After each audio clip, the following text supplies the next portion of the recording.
Chris में प्यारे भाइयों और बहनों, ये ईस्टर का समय, वाओ कितना सुंदर दिन हम सबको प्रभु ने दिया है 40 काल के बाद। हम सब एक उत्साह में हैं प्रभु को अनुभव करने के लिए, प्रभु का नया जीवन जो उन्होंने हम सबको दे दिया उसे अनुभव करने के लिए। और मैं शुरुआत करना चाहती हूँ पोप फ्रांसिस, हमारे पापा जो वेटिकन सिटी से मैसेज दिया है ईस्टर रविवार 20 अप्रैल को 2025 में।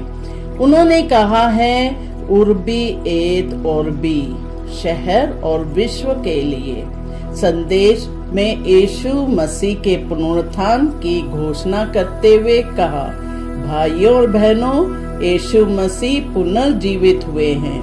उनका प्रमुख संदेश इस प्रकार है, पुनरुत्थान और आशा का संदेश।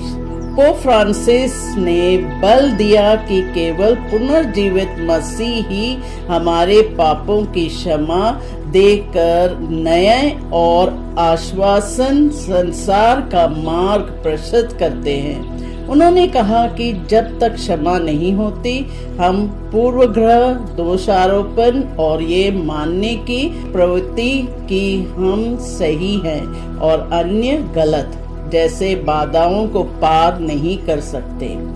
दूसरा, उन्होंने संदेश दिया वैश्विक एकता और ईस्टर का महत्व।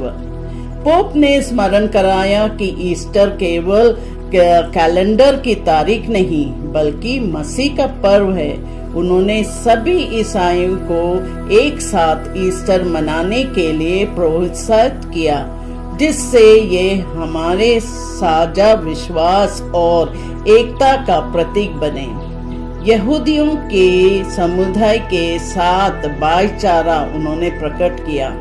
तीसरा बिंदु, उन्होंने ये व्यक्त किया कि यहूदी समुदाय के साथ भाईचारा।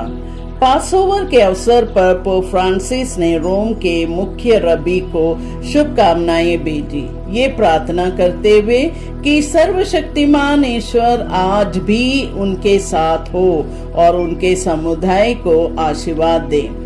चौथा बिंदु, उन्होंने बताया युवाओं के लिए प्रेरणा।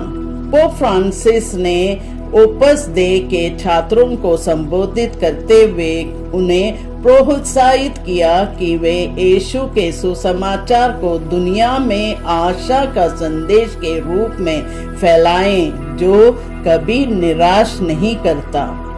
पांचवा बिंदु, पवित्र वर्ष 2025 की शुरुआत। ये संदेश 2025 के पवित्र वर्ष होली ईयर की शुरुआत का भी प्रतीक था, जो शांति, क्षमा और आध्यात्मिक नवीकरण का समय है। वेटिकन को इस वर्ष रोम में लाखों तीर्थयात्रियों के आने का अपेक्षा है।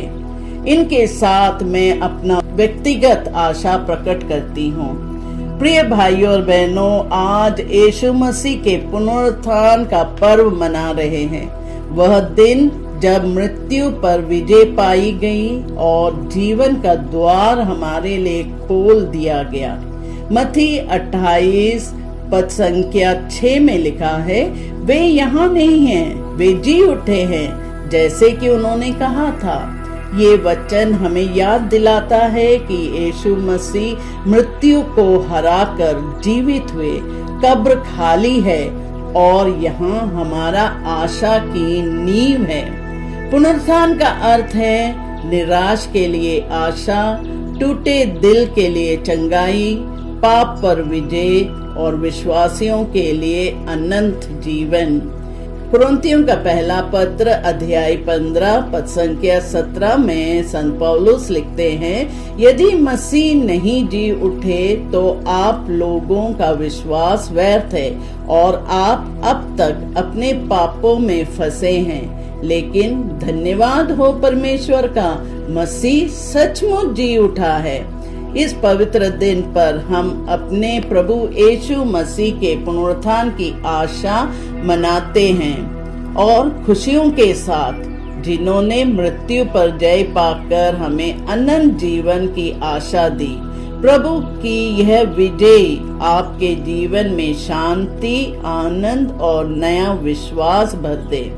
इस ईस्टर पर अपने जीवन को फिर से मसीह को समर्पित करें। डर, चिंता और शक को छोड़ दे, पुनरुत्थान की शक्ति में चले और पूरे विश्वास के साथ घोषणा करें, मसीह जीवित है। आमीन। आप सबको, आपको और आपके परिवार को ईस्टर की हार्दिक शुभकामनाएं। सबको जय यीशु।